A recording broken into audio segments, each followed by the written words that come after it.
नमस्कार साथियों, Delhi IAS academy के यूट्यूब प्लेटफॉर्म पर एक बार फिर आपका स्वागत है। आज हम आपके साथ चर्चा करने वाले हैं एलटी एसएसटी को लेकर के उसके इम्पोर्टेंट सेगमेंट ज्योग्राफी में एक इम्पोर्टेंट टॉपिक की। ये केवल एलटी एसएसटी के लिए नहीं बल्कि हर एग्ज़ाम के लिए बहुत महत्वपूर्ण सेक्शन है, जिसमें हम जीएस में ज्योग्राफी डील करते हैं। और आप जानते हैं कि गवर्नमेंट एग्जाम में सभी में ये पूछा जाता है और सबसे बेसिक चैप्टर है। इस बेसिक चैप्टर से क्या एडवांस तक क्वेश्चन हो सकते हैं, हमने उन सबको कलेक्ट करके प्रीवियस ईयर्स में अलग अलग एग्जाम में ये पूछे गए और उसके अलावा कुछ पूछे जाने की संभावना लिए हुए नए प्रश्न भी इसमें शामिल हैं। तो आज इसकी चर्चा करते हैं। चैप्टर का नाम है ज्योग्राफी ऑफ वर्ल्ड में अर्थ एंड सोलर सिस्टम।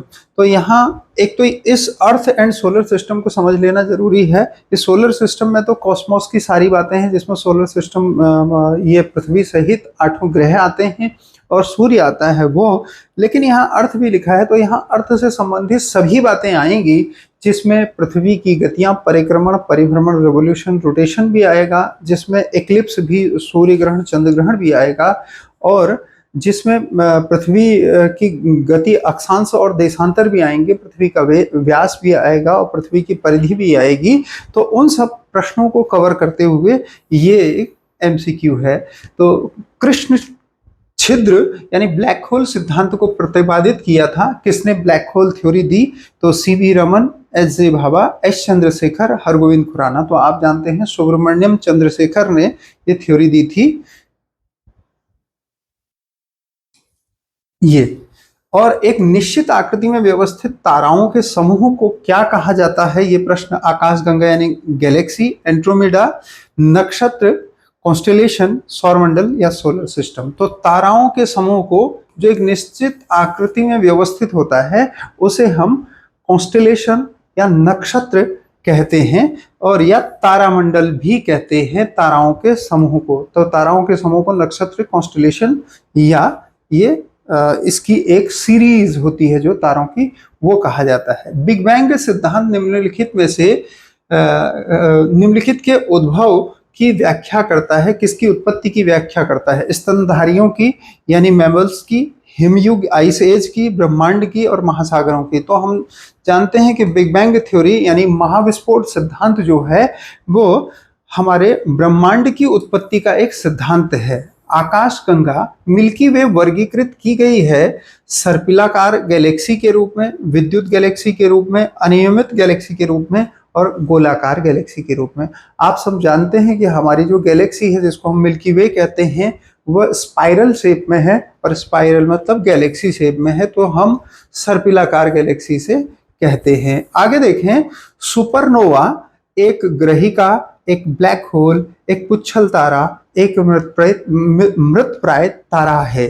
तो ये सुपरनोवा जो शब्द है ये स्टार से रिलेटेड है। लाइफ साइकिल ऑफ स्टार एक चैप्टर हमारे यहाँ होता है।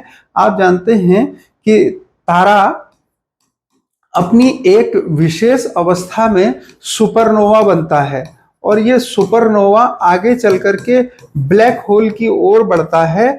तो ब्लैक होल की ओर बढ़ता हुआ ये तारा जो ऐसे बढ़ता है, इसके सुपरनोवा के बाद व्हाइट ड्वार्फ बनता है, श्वेत वामन जिसे हम कहते हैं, और फिर उसके बाद ब्लैक ड्वार्फ बनता है, और अंत में एक घटना होती है जिसे हम ब्लैक होल कहते हैं, जिसकी खोज अभी हमने पढ़ा एस चंद्रशेखर ने की थी। तो ये लाइफ साइकिल ऑफ स्टार के बारे में है। तो मृत्यु की ओर जब तारा जाता है तो वो होता है, और सुपरनोवा तारे की वो स्टेज होती है जब तारा सबसे अधिक चमकीला दिखाई देता है। आगे, ग्रहों के बारे में अबाउट प्लैनेट क्या सत्य है? ये प्रकाशहीन होते हैं, मतलब इनमें प्रकाश नहीं होता, किंतु चमकते नहीं हैं। तो ऐसा तो नहीं है कि चमकते नहीं हैं ग्रह, चमकते तो हैं। जैसे हम पृथ्वी से शुक्र को चमकते हुए देखते हैं, ऐसे ही हम अगर अंतरिक्ष से देखें तो पृथ्वी भी नीले रंग की चमकती हुई दिखाई देती है। तो पहला तो ठीक है कि इनमें अपना प्रकाश नहीं होता, पर दूसरा गलत है, इसलिए ये आंसर नहीं होगा। ये प्रकाशवान होते हुए भी चमकते हैं, अप्रकाशवान होते हुए भी, यानी इनमें लाइट नहीं होती है और फिर भी ये चमकते हैं। ये आंसर ठीक होगा। पढ़ लेते हैं आगे भी क्या है। ये प्रकाशवान होते हैं यानी इनमें अपना प्रकाश होता है, कहा है ये नहीं होता, और ये प्रकाशवान भी हैं और चमकते भी हैं, तो ये गलत है। सही उत्तर है कि ये अप्रकाशमान होते हैं और ये चमकते हैं बिना प्रकाश के होते हुए। आप जानते हैं कि हमारे जो प्लैनेट होते हैं वो सूर्य की रोशनी में रिफ्लेक्शन के कारण चमकते हैं। अच्छा, आगे देखेंगे, निम्नलिखित ग्रह युग्मों में से कौन बिना उपग्रह के हैं? शुक्र एवं मंगल, बुध एवं मंगल, पृथ्वी एवं बृहस्पति और बुध एवं शुक्र। इसे याद रखना होगा तो आपको एक बात ये याद रखनी होगी कि हम सूर्य से दूरी के क्रम में जब प्लैनेट को देखते हैं तो पहले मरकरी आता है यानी बुध, और दूसरा जो आता है वो शुक्र है, और तीसरा पृथ्वी है, ये आप जानते हैं। तो ये पृथ्वी से पहले जो दोनों प्लैनेट हैं इनका अपना कोई भी उपग्रह नहीं है, मतलब छोटा कोई उपग्रह इनका चक्कर नहीं लगाता है। अगर लगाता होता तो ये कंसेप्ट कैसे है, अगर लगाता होता तो वो सूर्य की आकर्षण शक्ति के कारण यहाँ चिपक जाता, इसलिए इन दोनों का कोई प्लैनेट नहीं है। और तीसरा जो हम जानते हैं कि पृथ्वी का एकमात्र नेचुरल प्लैनेट जो है वो चंद्रमा है, तो उससे पहले आने वाले दोनों ही ग्रहों का कोई भी प्लैनेट नहीं है, यानी बुध और शुक्र इसका सही उत्तर है। निम्नलिखित युगों में से कौन सा सुमेलित नहीं है? सौरमंडल का सबसे बड़ा ग्रह बृहस्पति, ये तो ठीक है। सौरमंडल का सबसे छोटा ग्रह बुध, ये भी ठीक है। सौरमंडल का सबसे चमकीला ग्रह शुक्र, ये भी ठीक है। और सौरमंडल का मंदतम गति वाला ग्रह मंगल, ये गलत हो गया है। मंदतम गति यहाँ का मतलब यहाँ है स्लोएस्ट रोटेशन जिसका है, स्लोएस्ट रेवोल्यूशन जिसका है, यानी सूर्य का, ये सूर्य है तो इसका चक्कर लगाने में जिसे सबसे ज्यादा समय लगता है वो कौन सा ग्रह है। ये एक कंसेप्चुअल बात है, अगर आप इसे याद करेंगे तो शायद आपके लिए ये कठिन हो जाए, लेकिन कंसेप्चुअल एक बार समझ लेंगे तो आपको सब बातें बहुत आसानी से याद होंगी। सूर्य के जो जितने नजदीक है, यहाँ जैसे हमने कहा अभी मरकरी बुध की बात कही, तो बुध सबसे नजदीक है तो बुध सबसे जल्दी एक चक्कर लगा लेता है। तो प्रश्न पूछेगा कि सबसे जल्दी कौन दूरी तय कर लेता है या परिक्रमा, ये 88 दिन में अपनी परिक्रमा पूरी कर लेता है, ये आप जानते होंगे। और दूसरा जो शुक्र है वो इसके बाद है, और इसके बाद पृथ्वी है, इसके बाद आगे जाएंगे तो मंगल है, मंगल के बाद बृहस्पति है, फिर शनि है। ये आपको इसका क्रम यदि याद हो तो यही परिक्रमा करने की अवधि है। और आप जानते हैं कि लगभग 28 वर्षों में, पृथ्वी के जो 28 वर्ष होते, 29 वर्ष जो होते हैं उनमें शनि एक चक्कर लगाता है, लगभग 29 वर्षों का उसे समय लगता है। उसके बाद भी जाएंगे तो सबसे दूरी पर जो होगा ग्रह उसे सबसे ज्यादा समय लगेगा। और आप जानते हैं कि इसका उत्तर यहाँ पर होना क्या चाहिए था, नेपच्यून होना चाहिए था। ठीक, तो वरुण ग्रह जिसे हम कहें वो वरुण इसका उत्तर होना चाहिए था, यहाँ मंगल दे दिया। आगे तो आपको उम्मीद है कि ये आप ये समझ गए होंगे ये परिक्रमण गति कैसे होती है, सबसे ज्यादा समय किसे लगता है, ये वाला। किस ग्रह के चारों ओर वलय यानी रिंग पाए जाते हैं? शनि, मंगल, बुध, पृथ्वी। क्या आंसर होगा इसका, जरा बताने की कोशिश करें। हाँ, कमेंट्स में लिख भी सकते हैं, आप बताएं वहां, ताकि पता लगे कि आपने ये सोलर सिस्टम वाला चैप्टर कैसे पढ़ लिया है। तो इसका आंसर क्या है, शनि। सूर्य की परिक्रमा में कौन सा ग्रह सर्वाधिक समय लेता है? देखिए उसी का प्रश्न है ये। यूरेनस, बृहस्पति, नेपच्यून, प्लेटो। और प्लेटो को अब ग्रह की श्रेणी में नहीं रखा जाता है, ये आप जानते हैं, इसलिए प्लेटो तो आंसर होगा नहीं। पर एग्जाम हॉल में देखिए यही हमारी परीक्षा होती है, परीक्षा में कितना कठिन प्रश्न है उसकी हमें जानकारी है कि नहीं है। इससे ज्यादा महत्वपूर्ण ये हो जाता है कि परीक्षा हॉल में उस 1 मिनट में हम क्या फैसला कर लेते हैं। तो हमारा दिमाग हमसे कहता है तेजी से कि नहीं नहीं, प्लेटो लिखा है तो प्लेटो ही होगा, प्लूटो लिखा है तो प्लूटो ही होगा। ऐसा क्यों? क्योंकि प्लूटो सबसे ज्यादा दूर है और कई साल से हमें याद है। फिर क्योंकि एग्जाम हॉल में दिमाग हमसे कहता है क्या, इसे मान लीजिए, क्योंकि फिर बाहर निकलेंगे तो ये गलत हो जाएगा। जबकि हम जानते हैं कि नेपच्यून है, लेकिन यहाँ प्लूटो ऑप्शन देखने से हमें ये लगने लगता है, पर प्लूटो आंसर इसका नहीं है, इसका आंसर नेपच्यून है, क्योंकि उसको 2007 से ग्रहों की श्रेणी से निकाल दिया गया है। अब हमारे सौरमंडल में केवल 8 ग्रह हैं। सौरमंडल में क्षुद्र ग्रह यानी एस्टेरॉइड, छोटे खगोलीय पिंड हैं, ये जिन ग्रहों के बीच पाए जाते हैं वो कौन से हैं? तो आप जानते हैं कि हमारे सौरमंडल के ग्रहों को दो श्रेणी में रखा जाता है, एक तो आंतरिक ग्रह होते हैं और एक बाह्य होते हैं। जो क्षुद्र ग्रहों के यानी एस्ट्रॉइड के पहले हैं सूर्य के और एस्ट्रॉइड के बीच में, उनको आंतरिक ग्रह कहते हैं और इनको टेरेस्ट्रियल प्लैनेट भी कहते हैं। और जो इसके बाद है क्षुद्र ग्रहों के बाद जो चार हैं, जिसमें बृहस्पति, शनि और अरुण वरुण यानी नेपच्यून और यूरेनस हैं, इन चारों को हम जोवियन प्लैनेट कहते हैं यानी जोवियन ग्रह कहते हैं। तो जोवियन ग्रह है और टेरेस्ट्रियल प्लैनेट यानी आंतरिक ग्रह को अलग करने वाली छोटे छोटे खगोलीय पिंडों की एक श्रृंखला को हम एस्टेरॉइड कहते हैं। तो अभी मैंने आपको कहा कि इन चार में सबसे अंतिम मंगल है और उन चार में सबसे पहला बृहस्पति है। तो ये बृहस्पति और मंगल के बीच में है, जहां भी लिखा हो ये आंसर है इसका।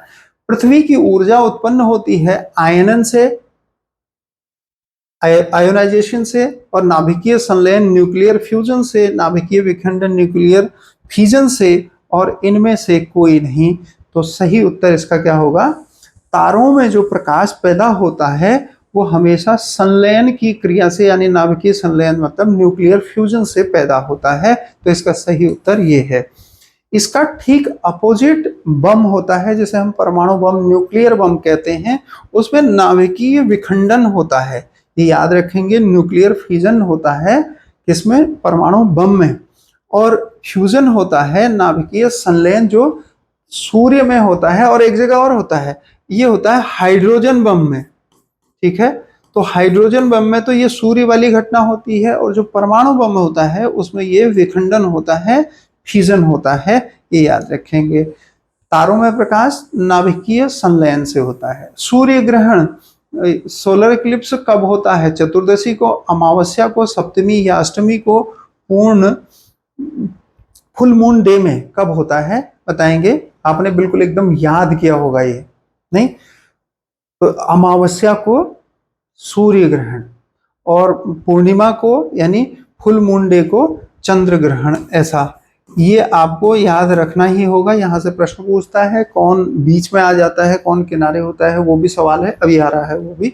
और ये होता है सूर्य ग्रहण। तो इसका सही उत्तर है बी। ठीक है, कौन बीच में आ जाता है वो भी अभी याद करते हैं। सूर्य से पृथ्वी की दूरी कितनी है? 107.7 मिलियन, 146.6, 142.7 और 149.6 मिलियन किलोमीटर। ये दिया है असल में मिलियन किलोमीटर में। तो मिलियन किलोमीटर में जब जाएंगे तो हम देखते हैं कि 15 करोड़ किलोमीटर हमारे यहाँ माना जाता है। और ये 15 करोड़ किलोमीटर का मतलब है करीब करीब जो एग्जैक्ट इसका आंकड़ा है वो 14 करोड़ 96 लाख किलोमीटर है। और 14 करोड़ 96 लाख किलोमीटर को कन्वर्ट करके ऐसे मिलियन किलोमीटर में लिखा गया है। इसे अगर हम यहाँ खिसका दें दशमलव को तो ये 14 करोड़ 96 लाख किलोमीटर हो जाएगा। ये किसकी दूरी है? पृथ्वी और सूर्य की औसत दूरी है।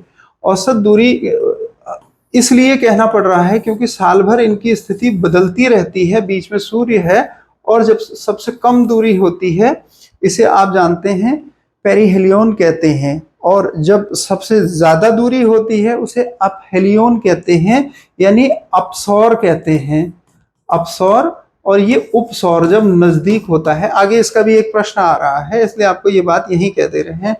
तो ये अपसौर की स्थिति में सूर्य और पृथ्वी के बीच की जो दूरी होती है लगभग 15.23 करोड़ किलोमीटर होती है। और यहां जाएंगे तो ये 14.70 यानी 14 करोड़ 70 लाख किलोमीटर होती है जब सबसे नजदीक होती है ये 1470। ठीक है, ये पूछ भी सकता है और नहीं भी पूछ सकता है, लेकिन इन दोनों अवस्थाओं को क्या कहते हैं ये जरूर पूछता है। तो इसको जब सबसे ज्यादा दूर होता है तो अपहेलियन कहते हैं और जो सबसे ज्यादा नजदीक होता है तो उसे उपसौर या पेरिहेलियन कहते हैं। और ये घटना कब होती है? जब सबसे ज्यादा दूर होता है। तो सबसे ज्यादा दूर जब होती है वो तो होती है 3 जुलाई को, 4 जुलाई को क्षमा करें। और जब सबसे ज्यादा नजदीक होती है पृथ्वी सूर्य के वो होती है 3 जनवरी को। और ये पूछे हुए प्रश्न हैं, ये हमेशा याद रखे जाने चाहिए।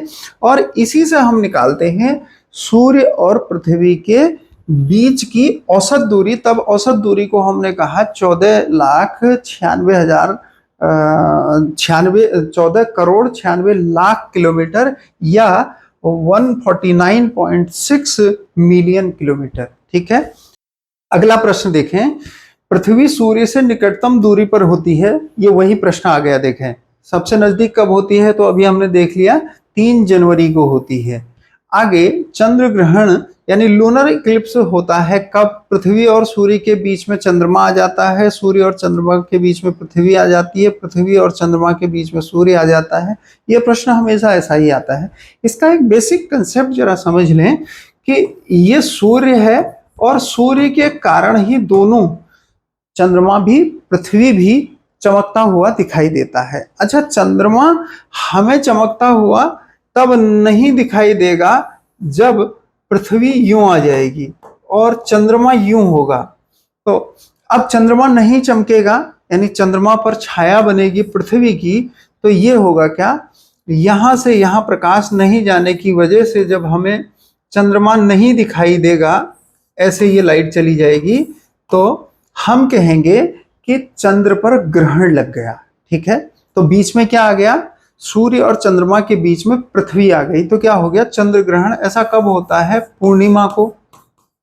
और अगर ऐसा हो जाए कि चक्कर लगाते हुए ये यहां चला जाए कि बीच में चंद्रमा आ जाए, बीच में चंद्रमा आ जाए, तो सूर्य और पृथ्वी के बीच में जब चंद्रमा आ जाएगा तो हमें सूर्य नहीं दिखाई देगा, और जब सूर्य नहीं दिखाई देगा तो सूर्य ग्रहण होगा। तो ग्रहण को लेकर के एक बेसिक कंसेप्ट हमें ये ध्यान में रहना चाहिए। तो इसका आंसर क्या होगा, 16 का बी आंसर। ठीक है, सूर्य और चंद्रमा के बीच में जब पृथ्वी आ जाती है तो चंद्रमा नहीं दिखाई देता, तो चंद्र ग्रहण लगता है। निम्नलिखित कथनों पर विचार कीजिए और उत्तर नीचे दिए गए कूटों की सहायता से दीजिए। पृथ्वी से चंद्रमा के पृष्ठ का केवल एक ही फलक दिखाई देता है। हमेशा चंद्रमा का एक ही हिस्सा दिखता है, मतलब पूरा घूमता है चंद्रमा, पूरी घूमती है पृथ्वी, तब भी हम पृथ्वी के एक जगह से चंद्रमा का एक ही हिस्सा वर्षों से देखते चले आ रहे हैं। ये ऐसा होता है, ये बात सही है। अपने अक्ष पर चंद्रमा के घूर्णन का काल उसके पृथ्वी के चारों ओर घूमने के काल के बराबर होता है, क्योंकि जितना समय उसे पृथ्वी के चारों ओर घूमने में लगता है उतना ही अपने फलक पर, अपने घूर्णन एक्सेस में भी लगता है। इसी कारण ये होता है। तो ये कथन और कारण दोनों सही है और ये व्याख्या भी सही है। तो ए तथा आर दोनों सही है तथा आर ए का सही स्पष्टीकरण है, यही इसका आंसर होगा। आगे, जब किसी वस्तु को पृथ्वी से चंद्रमा पर ले जाया जाता है तो उसका भार बढ़ जाता है। पृथ्वी से चंद्रमा पर ले जाता है तो भार बढ़ जाता है, भार घट जाता है, उसके भार में कोई परिवर्तन नहीं होता, वह पूर्ण रूप से भार रहित हो जाती है। तो पूर्ण रूप से भार रहित तो नहीं होती है, 1/6 वजन हो जाता है, तो वजन घट जाता है, ये सही उत्तर है। और उसका कारण है कि वहां वायुदाब नहीं होता है, इसलिए। एक प्रश्न है मास को लेकर के, ये तो वेट को लेकर के है, द्रव्यमान उतना ही रहता है, मतलब ऐसा नहीं कि उसका वजन घट गया, वापस पृथ्वी में लाएंगे तो उतना ही वजन होगा, वहां ले जाने की वजह से, वहां वायुदाब कम होने की वजह से ऐसा लगता है। तो 60 किलो का कोई वजन यदि ले जाएं तो वहां उसका वजन केवल 10 किलो आएगा, ऐसा। आगे, चंद्रमा की पृथ्वी से दूरी है 384,000 किलोमीटर, 300,000 किलोमीटर और 446,000 किलोमीटर, 350,000 किलोमीटर। तो आप जानते हैं 3,84,000 किलोमीटर दूरी पर है, तो ए आंसर है। उसे केवल हजार में लिख दिया, लाख में नहीं लिखा, तो 3,84,000, ये ए सही आंसर है। नेक्स्ट है, कौन सा देशांतर प्रधान याम्योत्तर यानी ग्रीनविच लाइन के साथ मिलकर ग्लोब पर वृत्त का निर्माण करता है?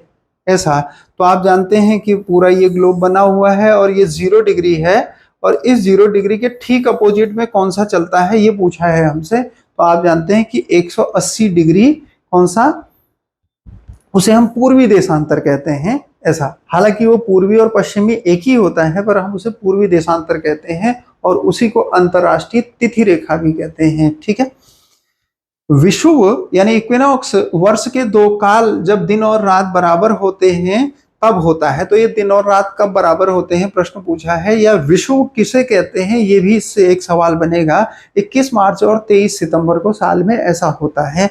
ठीक, ये आंसर 22 फरवरी, 23 अगस्त, और अगस्त की तो कोई तारीख होती ही नहीं है, अप्रैल की भी कोई तारीख नहीं होती है। इसमें 4 ही महीने याद करने के होते हैं। कौन से?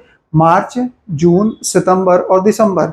और मार्च में 23 मार्च, 21 जून, और सितंबर में 23 सितंबर, और दिसंबर में 22 दिसंबर, ऐसा। तो 22 दिसंबर को आप जानते हैं कि उत्तरी गोलार्ध में रात सबसे बड़ी होती है। ऐसे प्रश्न आगे आएंगे। और 21 जून को सबसे बड़ा दिन होता है उत्तरी गोलार्ध में, ये भी आपको मालूम है। ठीक है। भूमध्य रेखा, कर्क रेखा और मकर रेखा तीनों निम्न में से किस एक महाद्वीप से गुजरती हैं? अफ्रीका, एशिया, उत्तरी अमेरिका, दक्षिणी अमेरिका। ये सरल सा प्रश्न है, एनसीईआरटी 6th क्लास का प्रश्न है। अफ्रीका महाद्वीप से गुजरती हैं। जब दिन और रात की अवधि बराबर होती है तो सूर्य की किरणें सीधी पड़ती हैं। कहाँ? दिन और रात की अवधि बराबर होती है कब? उसे इक्विनॉक्स कहते हैं। तो वो कब होता है? वो होता है 21 मार्च और 23 सितंबर को। 21 मार्च और 23 सितंबर को, जो अभी पहले हमने देखा। और ये 21 मार्च 23 सितंबर को सूर्य की लंबवत परपेंडिकुलर रेज जो होती हैं वो भूमध्य रेखा पर पड़ती हैं। इसीलिए उन 2 दिनों में पृथ्वी के पूरे हिस्से में दिन और रात की अवधि बराबर होती है। शून्य अंश अक्षांश तथा शून्य अंश देशांतर अवलंबित हैं कहाँ? मतलब शून्य अंश अक्षांश का मतलब हुआ भूमध्य रेखा, और शून्य अंश देशांतर का मतलब हुआ ग्रीनविच रेखा। तो कह रहा है कि ग्रीनविच और ये भूमध्य रेखा कहाँ मिलते हैं?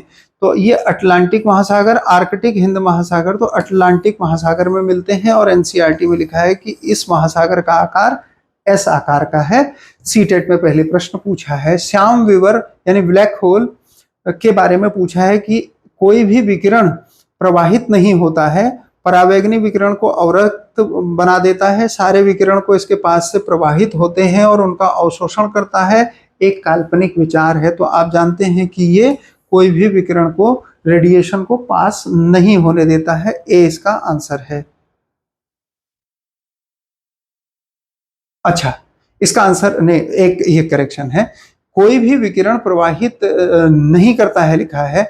इसमें है सारे विकिरण को इसके पास से प्रवाहित होते तो हैं, लेकिन ये उनका अवशोषण कर लेता है। सी इसका आंसर है। सॉरी, इसे करेक्ट कर लेंगे। आगे, तारों के मध्य दूरी ज्ञात करने की इकाई यूनिट क्या है?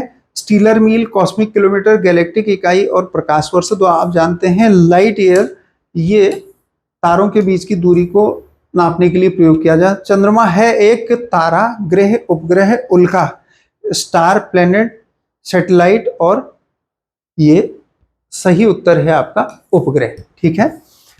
आप जानते हैं अभी अभी तो थोड़ी देर पहले ये बात हुई थी कि पृथ्वी का एकमात्र प्राकृतिक उपग्रह है ये। हमने कृत्रिम उपग्रह तो कई छोड़े हैं, लेकिन प्राकृतिक रूप से एक ही है, चंद्रमा।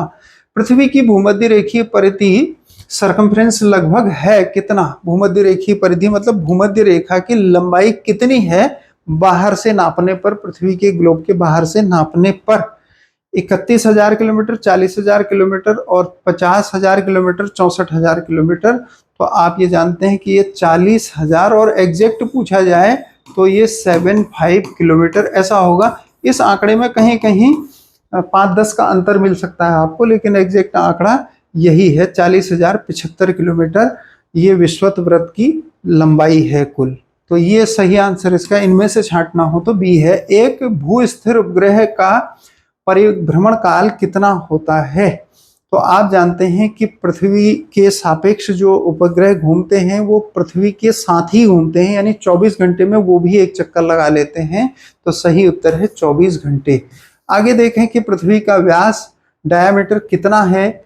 8,000 किलोमीटर, 12,800 किलोमीटर और 1,00,000 किलोमीटर, और उपरयुक्त में से कोई नहीं। तो इसका आंसर है उपरयुक्त में से कोई नहीं, क्योंकि ये जो डायमीटर होता है ये 12,756 किलोमीटर का होता है। ऐसा ये क्या है?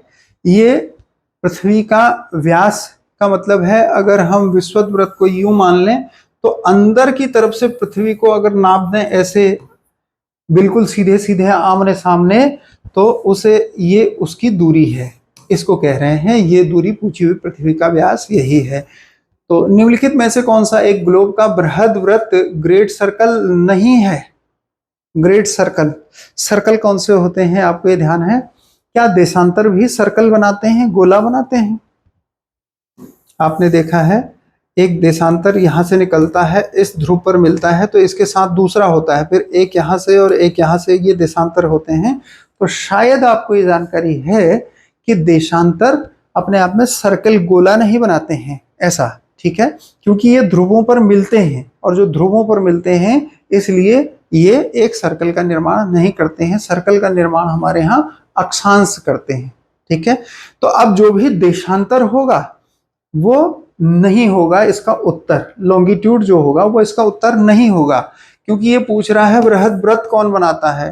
तो एक विषुवत रेखा तो बृहद वृत्त सबसे बड़ा वृत्त है ही है पृथ्वी पर, तो ये तो उत्तर नहीं होगा, क्योंकि वो कह रहा है कौन सबसे बड़ा वृत्त नहीं है। फिर लिखा है 60 डिग्री पूर्वी देशांतर, तो देशांतर इसका आंसर नहीं हो सकता। और मुख्य देशांतर रेखा, ये भी इसका आंसर नहीं हो सकता, ये मतलब 0 डिग्री की बात कर रहा है। और 60 उत्तरी अक्षांश, अक्षांश में से एक ही दिया है, इसलिए यही इसका आंसर होगा। ये बृहद वृत्त तो नहीं है, 60 डिग्री पर तो छोटा हो जाता है वृत्त, और ये 0 डिग्री पर सबसे बड़ा होता है, ये विषुवत रेखा वाला, ये वाला, और 60 डिग्री पर छोटा हो जाता है, ऐसे, ठीक है। नेक्स्ट, निम्नलिखित में से कौन सा ग्रह सूर्य का एक चक्कर लगाने में सबसे अधिक समय लेता है? किसे सबसे ज्यादा समय लगता है? पृथ्वी को, शनि को, बृहस्पति को, मंगल को। वही अप्लाइड प्रश्न आ गया उसी का, मैंने कहा जो जितनी दूर होगा उतना ज्यादा समय लेगा। तो इनमें सबसे ज्यादा दूर कौन है सूर्य से? सैटर्न, शनि, सही उत्तर आपका। निम्नलिखित ग्रहों में कौन जीवन के अस्तित्व के लिए उपयुक्त हो सकता है? मतलब कहाँ जीवन पाया जा सकता है? आप जानते हैं इनमें से कहाँ जीवन खोजा जा रहा है? मंगल, बुध, शुक्र, बृहस्पति। मंगल में जीवन को खोजा जा रहा है। अच्छा, निम्नलिखित देशांतरों में कौन सा भारत की प्रमाणिक मध्याह्न रेखा IST, इंडियन स्टैंडर्ड टाइमलाइन जिसे कहते हैं, कहलाती है? कौन सी है?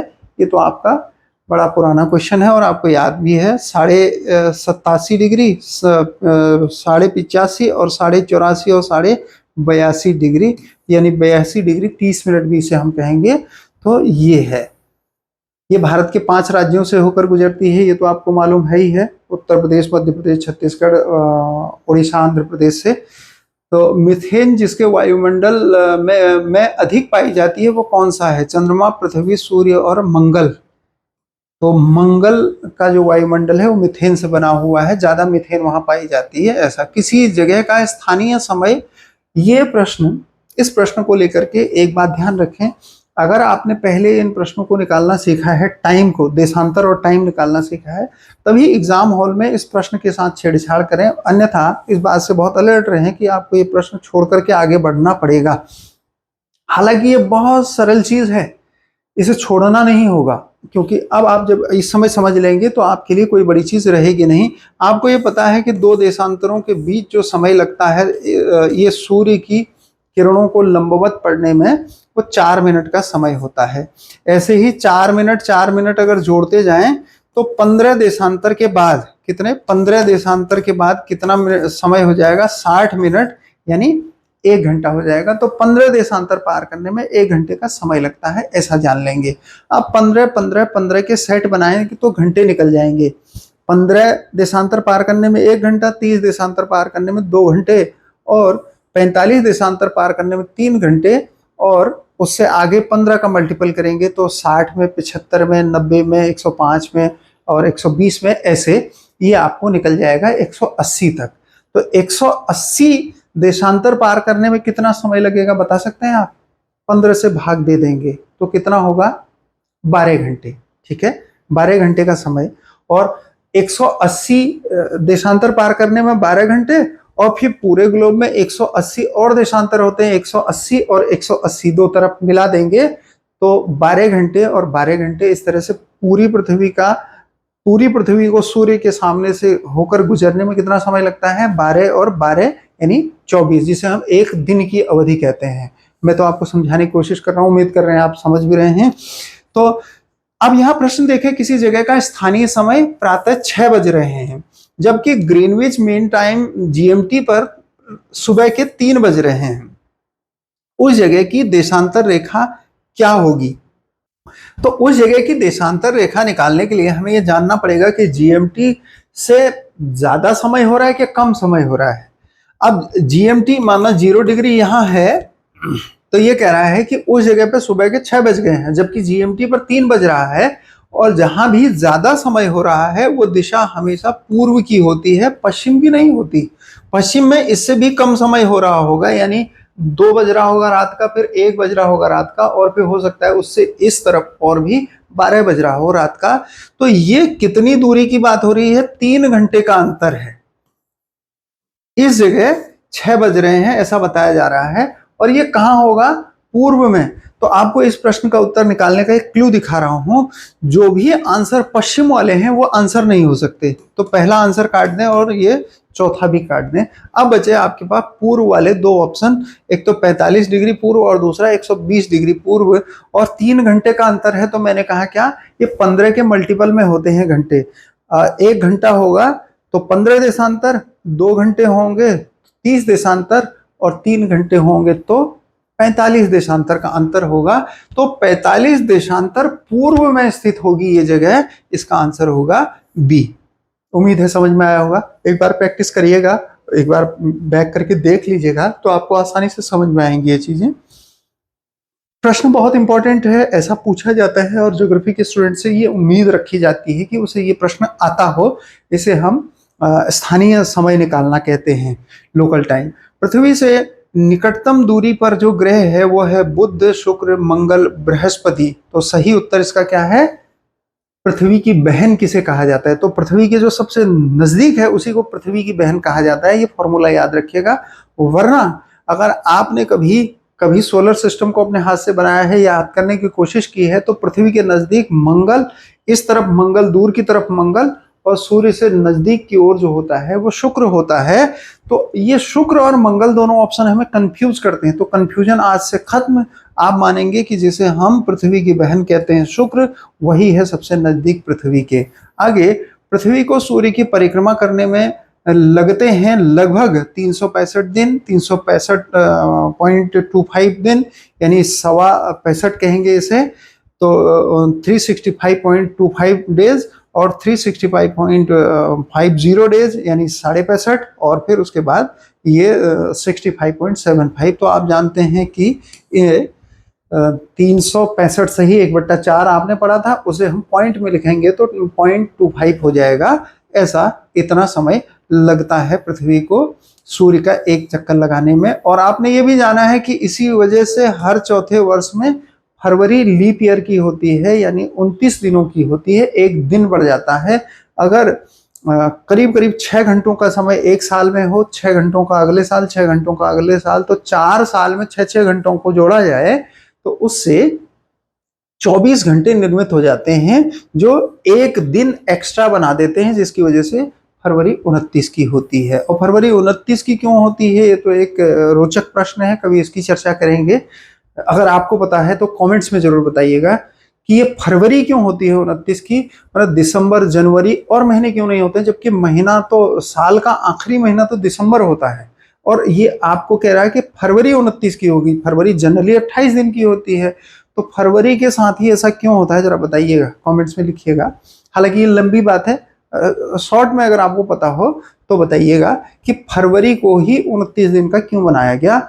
दिसंबर से एक दिन या तो कम करके यहाँ पहले से जोड़ देते, क्या कारण है, एक लाइन में बताइएगा।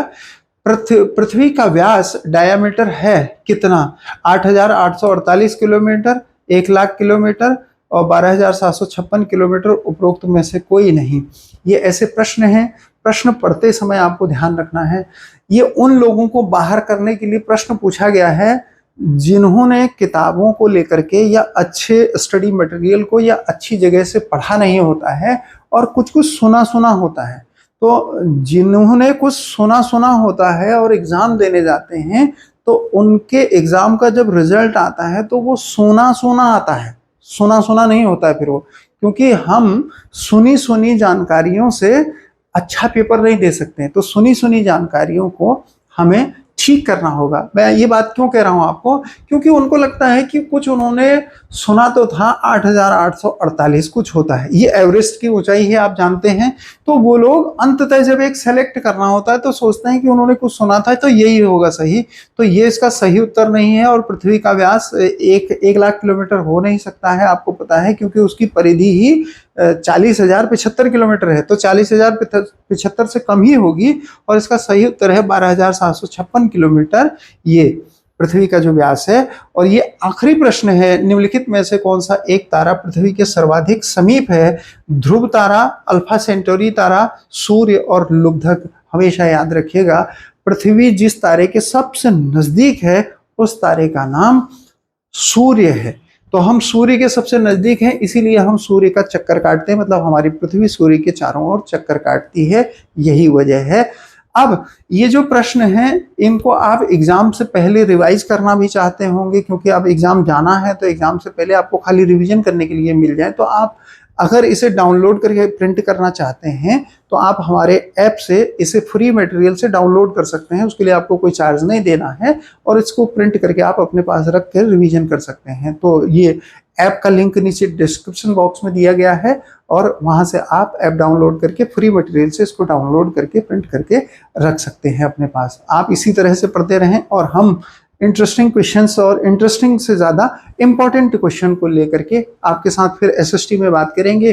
और ये सभी एग्जाम के लिए इंपॉर्टेंट है, जैसा मैंने आपसे कहा, ये PYQ हैं, प्रीवियस ईयर क्वेश्चंस हैं। तो और भी कौन से इंपॉर्टेंट क्वेश्चन हो सकते हैं वो भी करेंगे। और इसके अलावा हिस्ट्री पर भी, पॉलिटी पर भी, ज्योग्राफी पर भी और इकोनॉमी पर भी हम काम करेंगे।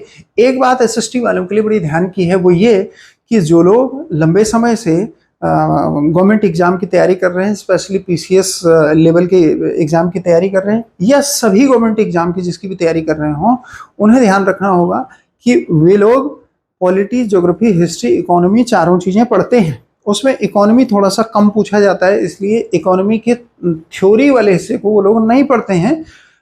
हमारे यहाँ LT में थ्योरी के भी कुछ क्वेश्चन, सिद्धांत, परिभाषाएं, किताबों के नाम पूछे जा सकते हैं।